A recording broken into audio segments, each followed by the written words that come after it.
Happy times. Hi guys.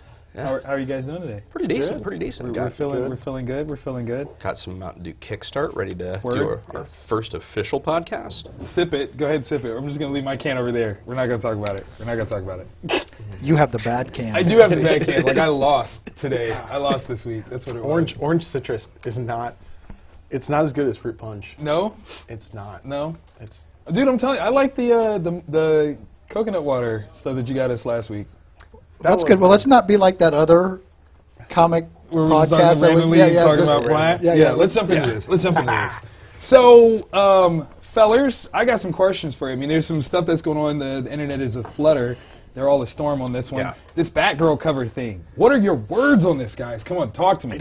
I don't think it's that big of a deal. You, sir, are sexist. You are all for the degradation of the women's. I am all wrong. I am all that is wrong with comic books. Everyone hate me. It's just, I don't know. Like, I think I felt the same thing with the Spider-Woman. I was just like, what's the big deal? Like the Monero one. Right. The thing is, when you hire Milo Manera to draw a female, like you got to be familiar with his work. You like, really should, man. Like You know what you're getting. You definitely. I mean, the man's had history, like decades in the game. You don't accidentally hire him. Be like, oh, I like his line work. Yeah, that's not all you like, sir. Yeah. I'm torn on the Batgirl thing. Okay. Because, like we were talking about a little bit earlier. Right. It really comes. All right, and this is me speaking from the frame of reference of a male. So I can't speak from a female Wait, point you're of view. not speaking with your lady voice today? No, not today. No. And this, I would love to have like a female perspective brought in on this one. Okay. But we were talking earlier. It's the eyes. The eyes Yes. have everything because it takes a character who I've never thought of as weak. I've always, like, if you're badass enough, no matter what sex you are, Right. for Batman to be like, you're part of my crew, Right. You're not Whoa, a victim. no. Not even like for him to be your part of the crew, but for her to be like, hey, I'm going to be a part of your crew. And he goes, yes. Yes, mission accomplished. So, but that look of terror, the teardrop coming down. Right. Like that's where that envelope is, in my opinion, really getting pushed. And I can see that other side of the argument. Right. But, because you saw what it was. Yeah, I saw it on Twitter. I don't even know, like, it was somebody retweeting this picture, so I don't know who actually did it. If somebody finds out, let us know at Comic Town or me at Vantage In-House. Who did this piece where all they did was they adjusted the eyes, and so instead of this look of terror, it's a look of like anger or defiance, where you get the impression that she's about to rally up and it's about to go down. So she's not a victim. No. It's more like she's tipped off. Right, and- like if she ever was a victim, she's not anymore. Yeah. And that's the difference. Out of curiosity, did they take away the teardrop? Yes, the teardrop is Okay. gone. So it's all straight anger. So it's face. all just yeah. Yeah. Okay. Now, that would be interesting though. If they kept the teardrop, would it undermine the anger face, or would it just kind of? Yeah, I don't know. I mean, I don't know either. Like maybe I she think was so scared. Like maybe the tear was there, but she's like, no, screw this. Yeah, like I'm leaning more towards that it would probably undermine it. That's interesting. Okay, so where I stand on it all is the notion where everybody's making the conversation points about Barbara and Batgirl and her placement with everything, but no one is talking about the fact that this is in reference to a long-standing seminal story that has been co-opted into Batman's canon for a long time, and that it is truly, granted, he is a fictional character, it is a true representation of the sheer horror that Joker would and has, in fact, inflicted on people. Like, everyone's looking at the victim standpoint as opposed to the perpetrator, and that's the whole tone of what these covers are supposed to be about. They're the Joker covers, so it's not supposed to necessarily uplift the other side as opposed to be indicative of him, and his relationship with her is messed up. That's what it is. Yeah, like you can do the funny ones because Right. that's the Joker one, like the Superman one where he's dressed like Margot Kidder, Right. over the ocean, because that's funny to me. That is funny. That is And then funny. you've got the absolutely terrifying Yes. Joker. Yes. Because in Killing Joke, he did some bad He stuff. did, man. Like, I mean, wrong. Like, Yeah. absolutely wrong. But is that how to phrase it? If you're coming from a generation that's removed from that story originally Right. coming Yeah. out, the actions of the Joker in that story, if you're not familiar with him and you're just now becoming familiarized with him, is that line crossing also. So Ooh, that's deep. So it's like if your foundation is off, Right. any like that, and that's and I think that to me feels like where it's coming from. I can see that. I can see that. I mean, because he's basically exempt from the judgment. Like, and I think part of that is because Joker as a character has become so popular that people don't like. They look at him and say, "Oh, he's messed up," but they don't look at him in the true aspect of terror that he actually is supposed to represent. So do you think it's like a certain age group? Like let's say that like early 20s, Right. who have been reading comics, maybe they're just not familiar with the That's Killing possible. Joke, and even after the Heath Ledger thing, because I think everyone knows that Heath Ledger was given that book to Right. like, make your Joker out Go of for this. this. Go Right. for this. Maybe they're just not familiar with it, and maybe the outcry is just younger people, because I think older people, they're like, yeah, that's the Joker. This is the Joker. And then it's very possible. And I do wonder, like, with Heath Ledger, did he almost sexify the Joker to a point where, like, the absolute horrific nature of him is not... It's You know what I'm saying? Like, it's not there anymore. Yeah, like, It's not because it's been glorified? Right, like, to a degree. Like, there's not... Like, I can't think of anything that he actually did in The Dark Knight that was truly so messed up where you're like, no, like, this guy has to be stopped. I mean, there's things that he did, but, like, generally speaking, they were to other guys. There were other villains, like That the too, beginning, yeah. when he takes out his entire team to rob the bank. Right. They're all bad guys. They're all bad guys. So Yeah, you kind of like, go, You know. meh. Yeah, they had it coming. You know, Yeah, it like, just happens right, to right. come from the Joker. And like the worst thing that he does is to Maggie Gyllenhaal's character. Right. But for the most part, it's kind of off screen. Right, because he does. You don't actually see him do it. Yeah. Yeah, You you know. you don't see him do it, and then you see like the bomb and that's it. Like, Right. Yeah, and there's it's a bombing is very impersonal. Right. Yeah. Because you're you're not not there. Yeah, you're Right. not engaged in some form of emotional, mental, physical torture Right. and other unspeakable things. It's just like you're going to blow up. Right. So yeah, the Heath Ledger's Joker is phenomenal, but at the same time, it's not. It loses that. That's true. Yeah, so it's almost like Bram Stoker's Dracula, like where he's Yes. eroticized, or he's no longer that monster. Right. That will stand on a. He's a romantic character now. Because I mean, I think like when you look at it, where there's that similar vein where the whole idea is to domino affect somebody and make that one thing happen that just sends them over the deep end. Yeah. And where he succeeded in doing it to Harvey. In Killing Joke, he failed at doing it to Gordon. But you do wonder, like, if he had gone to the extremes that Killing Joke represented, where instead of just blowing Rachel up, if he actually did assault her, take pictures of it, things like that, and then showed that to Harvey, what would have happened? Like, that he was like, guess what you failed to save her from? That, that would have been, we would have had a very interesting Two-Face for sure. Yeah, because I mean, if you think about it, I was just thinking about it. When he turns into Two-Face, kind of incidentally. Yes. Like the scarring, at least. Yes. Because it just happens it to just be that kind of way. happened. Right, with the splashing of the oil drum. And all Yeah. that.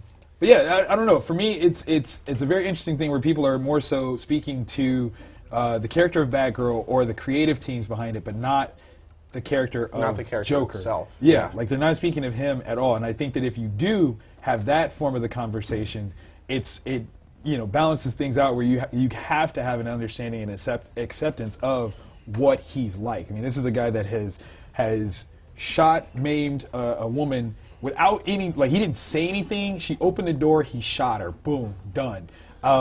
Beat a child, like a child with a crowbar, and left him alive enough that the kid died by throwing himself on top of a bomb that he left behind. Yeah. Like, he knew he was still alive. That's messed up. And That's I Joker. mean, he he cut Alfred's hand he off. cut his a couple hand weeks off, ago. right. And that's the other thing. Oh my God. Okay, so we were just talking about this last week with the week before last, I think, when we were talking about one of the newest issues of Batman, where Bats himself is going to recruit other villains to fight this man. So that's a true statement of how bad he is. Like, Batman's got his Bat family all geared up and ready to roll, but he still had to go get a second string run of other villains that are like, wait, it's Joker? Yeah, come on, let's do this. Yeah, we got to roll. We got to fight this dude because him in charge is terrible. Penguin, Bane, Croc. Right.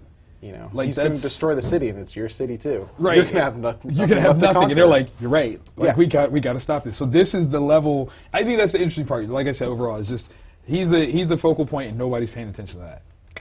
You know, I think that's crazy. No, I agree for the most part. I would love to get some female input on this because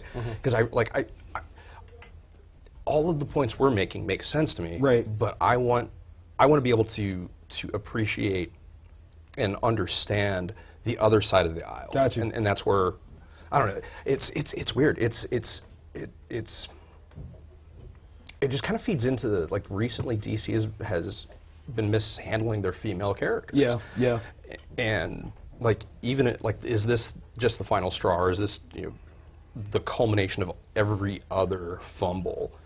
And it's and just it's just like boom. like this is the last straw. Like, guys, really seriously, what's going on? I can see that, honestly, because I mean, I think like since they had Wonder Woman kill Maxwell Lord, things have kind of been going down this route. Because like, if she was willing to kill Maxwell Lord, why would she still allow for Joker to exist? Yeah. Like, Yeah. I see like she would be a character that would be like, you know what?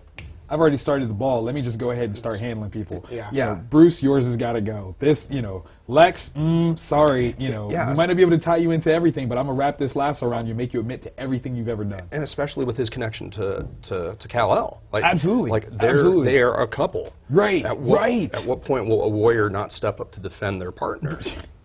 Not my baby I daddy. think, No. well, yeah, Uh-uh.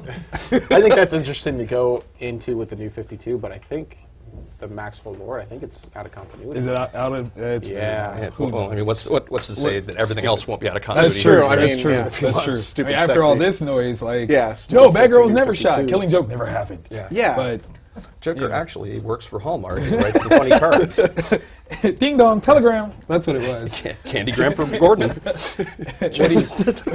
Joker's just writing mahogany cards now. Like, Roses are red, violets are blue. I hate things. That's it. That's all. roses are red, violets are blue. I've got a gun. Get in the van. Happy Valentine's Day. Yeah. Oh, that takes me back to kindergarten. Oh, that's so bad. Hello, little boy. Would you like Oh, to pet God. my dog? That's bad, I Brian. just- Stop it. That's some Joker type stuff right there. Oh man. Now I'm just picturing a Joker mobile with like shag carpeting, Oh, that's windowless so bad. van, a sink in it. Like, Oh, that's so wrong. But you're right. Like, that's Joker. It's Joker. That's Joker. And he would, like, no remorse. None whatsoever. He was like, yeah, I did it. Hi. It's Tuesday. Yeah, that's I was thirsty. Like, what does that got to do Yeah. anything? Yeah, that's nothing. That's my thing. Right. Yeah. Tuesdays at 10. That's me. That's how he rolls. So, okay. Chrononauts came out. You just finished that one this morning, right? I did. Yeah. I just Tell me your finished it, thoughts. like, Did you 20 love minutes it? ago. It was really good. It was good. I failed last night and didn't read it before the show. It was really good. Like, I'm very curious to see where it's going. Yeah. Now, Ryan, you actually took it on before the show like a genius. I'm still jealous of you for that one. It's like the one smart thing I did all day. It's one of the things I'm intrigued by it because the last few books Mark's done Right. have been very very thought intensive, Yes. very provokes you to think about things from different angles. Right. And this one, as much as I love those, I still love my like Independence Day movie, type stuff. Yes. Where Big boom. yeah, and this looks like it's just straight up action. So it's like a sorbet. Gotcha. And it's just stuff just starts. Oh my God, that's a and great way to describe it too. Yeah, it's like Mark Miller's Stargate almost. Yes. Yeah. Like, yes. Yeah, sure. Let's just go. Let's just do Yeah. it. Let's just do it. I was fascinated with the idea. Like, granted, like I didn't finish the whole book before we started filming, but I got a couple pages in, far enough in to be mesmerized by the idea that they didn't pull the clandestine agency card Yeah. where they're doing all this stuff and they're like keeping it like Yeah. it's national news. I'm It's- like, brilliant. Like, yeah, worldwide, and it kind of in a utopian world that would happen. Yes, like yes. we have reached the pinnacle of humanity and science. We can actually manipulate time. Everybody watch. everybody look. because we are on the verge of every question we've had about our past Yes. is answered. Yeah, because what is it like? They send something back to It's to like a satellite. literally like a satellite to literally watch the Battle of Gettysburg. Or Yes, something like that. yes. Genius. Yeah. Genius. Absolute genius. Dude, it's funny that you did say Independence Day because that one panel that's obviously at the strip club and Yeah. nobody's paying attention, I was like, Yeah. that's exactly what that is. Yeah. That is brilliant. And you almost, I almost felt bad for the dancers. I'm not going to lie. You know, I mean, they got to earn. I mean, they do got to earn, and we're going to sit there and watch some old men, fight on the battlefield and get bloody instead of watching some movies? Terrible. It's so terrible. America. So, yeah. There's old men. There's men battling on the TV. Here's my butt. Here's my butt. No, baby. This. I've never seen this before. I've never seen this before. I see you every week. Yeah. But that was just something that was absolutely brilliant to me. I don't know.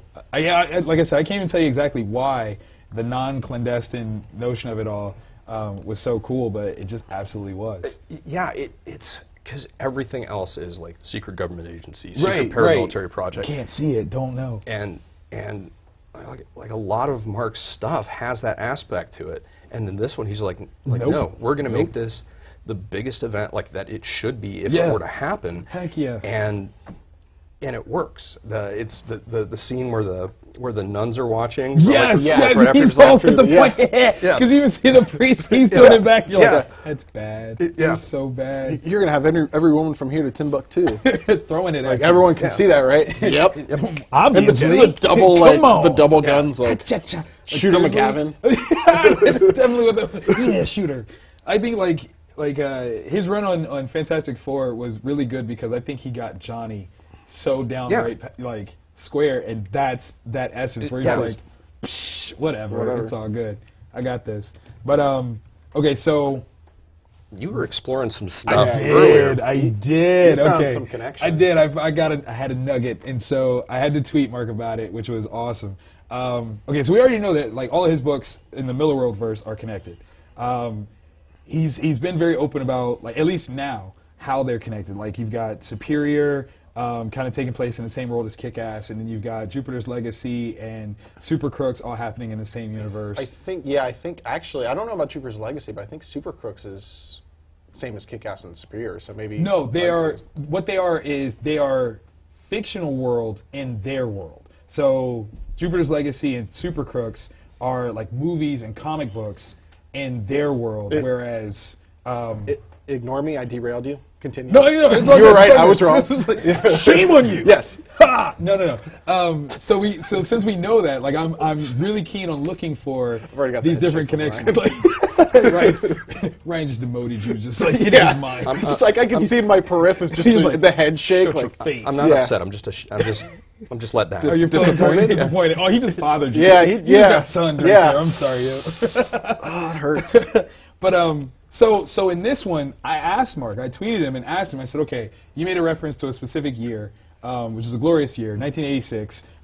It is a phenomenal year in comic books specifically. And he's tapped that well quite a few times. Yes, I specifically thought he was talking about MPH because it was the most immediate thing that had time travel reference in it. Yep. And there is the reference to 1986, 85 in there. He tells me back, no, it's not MPH that is the big key to that one.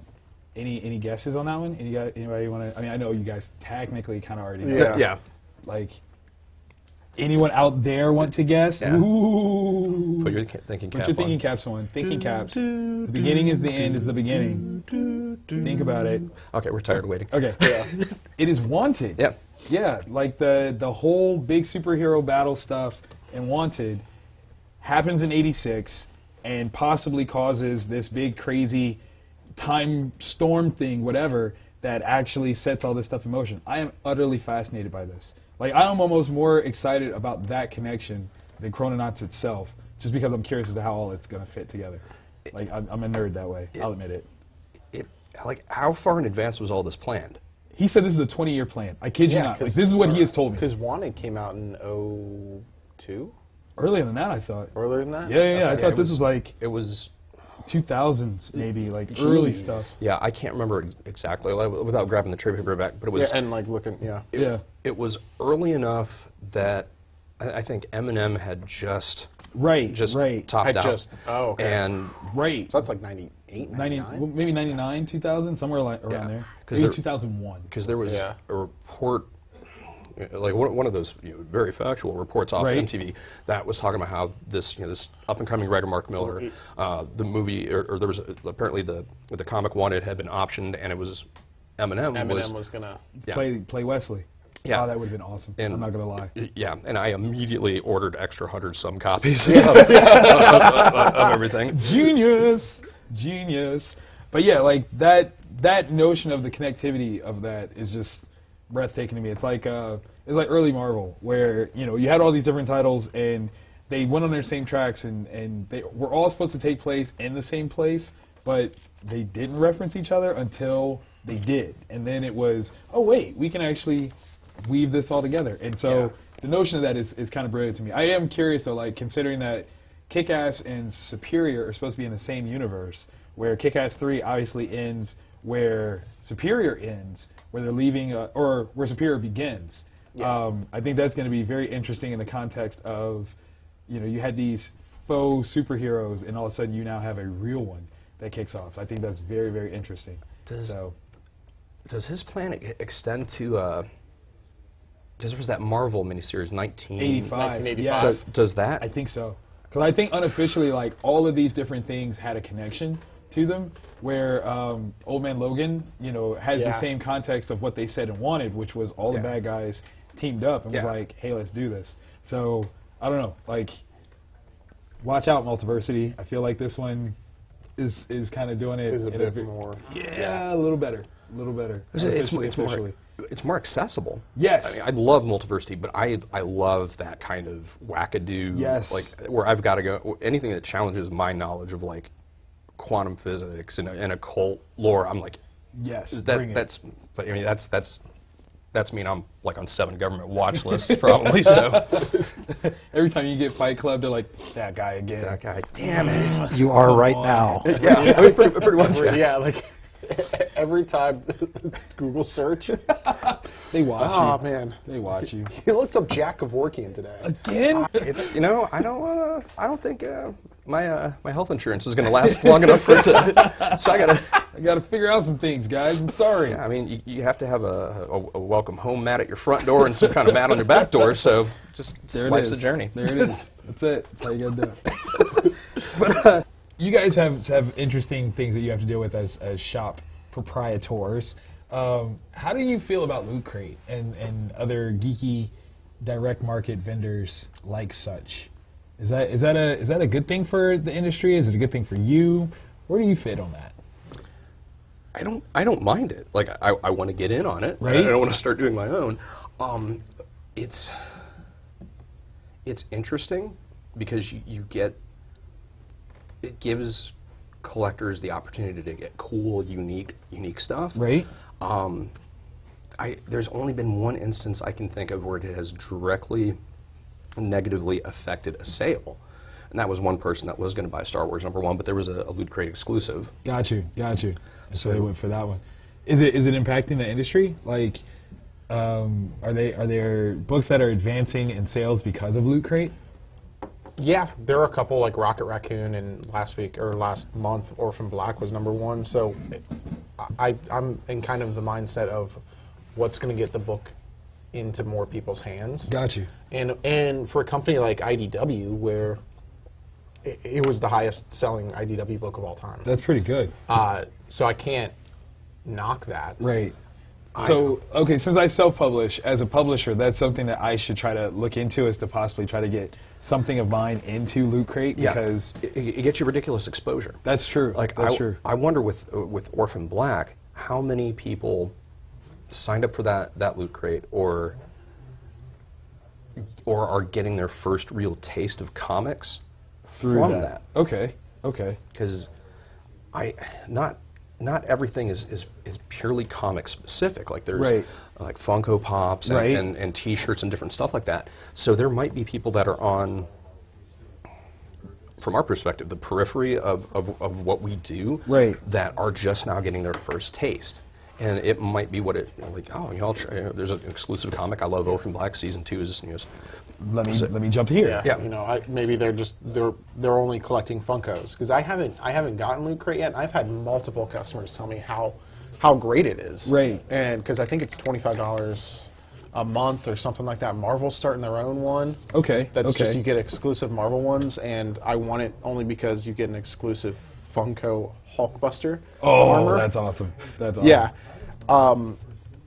And they love it. Like, I haven't heard a bad thing about Loot Crate. Okay. Yeah. Okay. And is that like the whole phenomenon, or Loot Crate specifically as a company? Like, I know there's like Comics Bento and a couple of other ones that have cropped up. But I haven't really heard. Like, Okay. Everything I've heard has been about Loot Crate. Loot Crate. yeah, Yeah. 'cause I mean they are like kind of holding it down as the best Yeah. right now. So that makes sense. Would you suggest, like, if you like Comic Town itself is aiming to do something like this? Yes. Yes. I Yeah. think that would We're be moving fantastic. towards it. Yeah. What would be the criteria that you would want from independent whatevers, whether that's T-shirts, toys, or comic creators, to consider if approaching you about being involved? Quality. Quality, That's high end. That's the for me. If I was making the decision on, like, if I had 3 different comics to choose from, Right. I would pick the best one. Okay. It's one that it's because you can get somebody to buy crap once, Right. maybe twice, but once you sell your credibility for that 1 or 2 sales, you're done. True, Like, you're just true. done. And if people buy it and they like it, it not only helps the creator, but it also helps the shop, because they're gonna be like, oh man, Well, what else do you guys have? Yeah, You there's this recommend real the cool best. package. It was like That's a good $25 a point. month. So what? And then other people jump on. Got you. So, but if you also have access to a high-end property like an Orphan Black, like a Star Wars, you're gonna find a way to get that. Right, of course.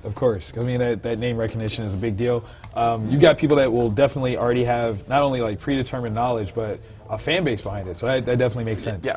It definitely makes sense. I think that's cool. I want to do one that actually like bridges the gap of understanding of being introduced to said comic book industry. Like, I found, like, more often, like with all the shows that I do, there are people that have never done a comic book convention whatsoever, and so they have no idea how they work. And so I would want to yeah. do something that, introduces that as well. What's a vendor? What's Artist Alley? What are panels? Why do you go to them? Like, all that stuff that I think could be our own personal little extra fun thing. Don't y'all take that, Loot Crate. Don't you dare stab you. Right. So be kind of careful. Right. You're not gonna give me too many. Well, this is divulging what I'm plans. talking about before. Giving Right? That's too what it many is. ideas. Right. They're like, This is the business guy that finally. I love it. I love it. Shelby's like, shut up. Yeah. Shut your mouth and just do it. The preceding 45 seconds will all just be. Redacted. Yeah.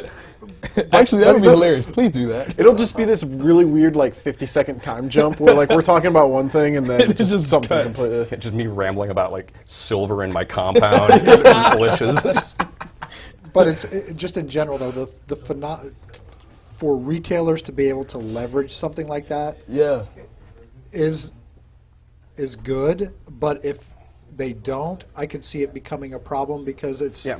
it's what getting a little off track here, but like what's happening with some of the Magic cards is that there's so many of these mass drops and such that or Amazon where they're undercutting Yeah, the brick and retailer, mortar, right. where the players want to come in to a brick and mortar and sit and play, Yeah. but they want to buy their product Elsewhere. online. And it's just like, well, you know what? You can't go sit and play at the Amazon warehouse. Yeah, Right. you Okay, can't so have both. you can't have.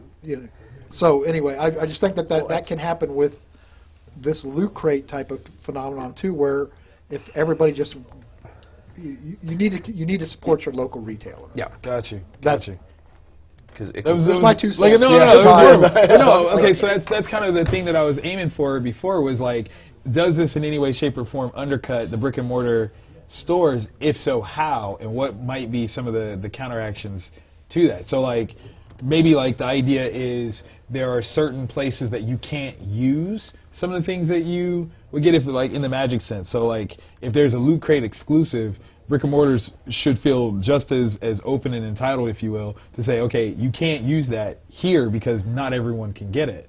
Is that the kind of thing?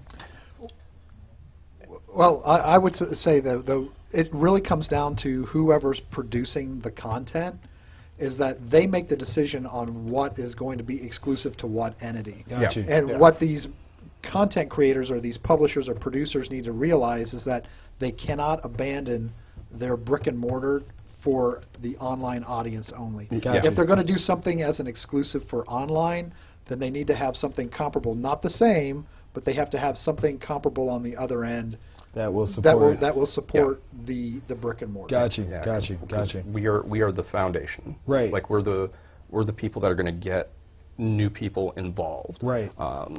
And with you know, if we're gone, Then what? yeah, it becomes a little bit more difficult to market your stuff. I think that's a very real thing, and to spin the circle all the way back, I think that's something that Mark has talked about quite extensively, of how the Millar World books will not have same-day digital release.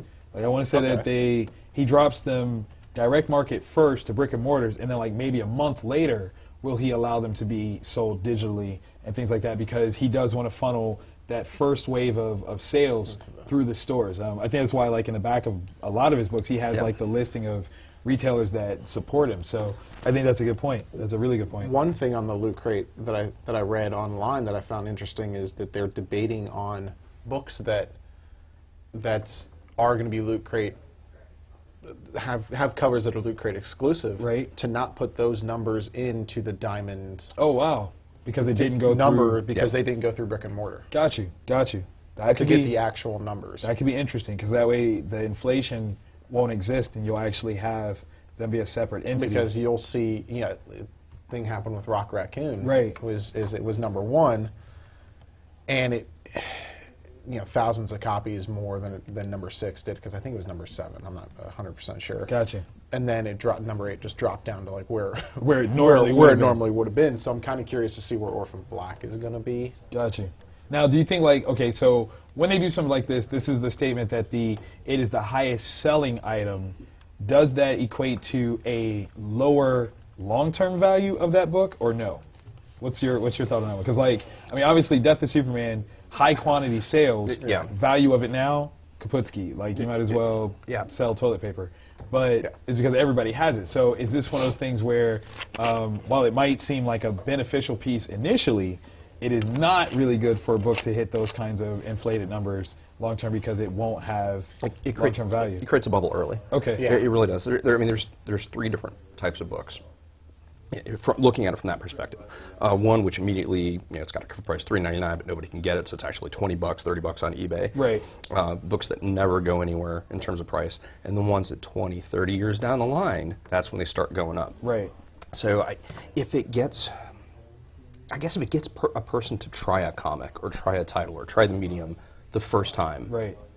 look, I sell 1 million of them. It doesn't faze me, because you've now created another fan of the genre, and I think that's as long as it's growing and it's not mining.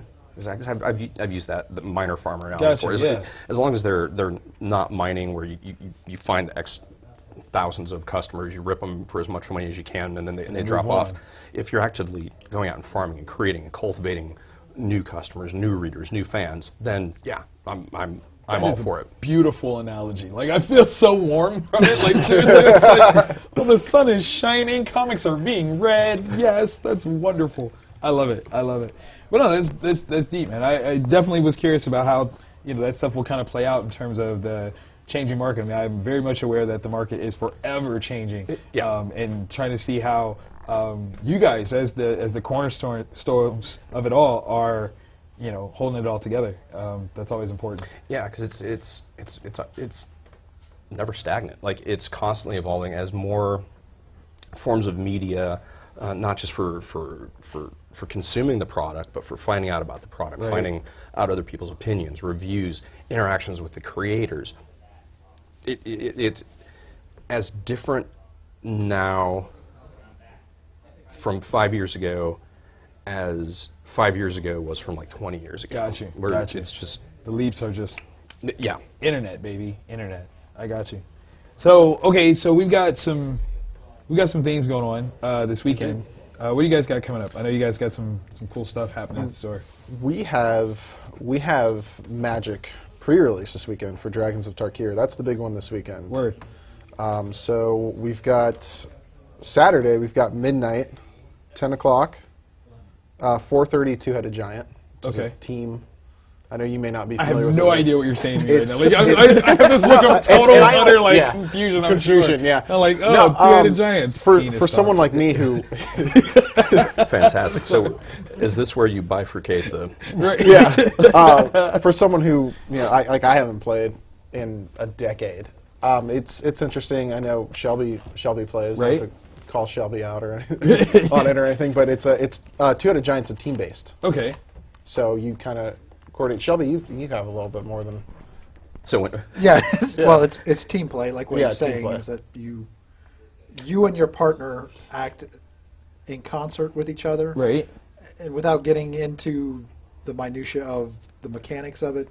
That's the quick overview. I mean, okay. And you're okay. playing against another set of two. another set of two. Okay, so that this act is in concert. this is like Spades for Magic players, is what you're saying. kind of, yeah. Kinda. Yeah. Like, are you allowed to discuss what your moves are? Yes. Or just, Yeah. or you, okay. Yeah. So it's better than Spades because in Spades, like you have to be able to read what the other Yeah, person is yeah. doing. No, there you can communicate. Oh, that's and then dope. there's again, without getting too deep in the weeds. Then the head that sits on the right makes the final decision because you have to declare when your turn is over, Okay. Okay. so that you then We can pass it keep to going. the other team. Right. This But is so crazy. the right head, the one on the right, makes the final call. On, Okay.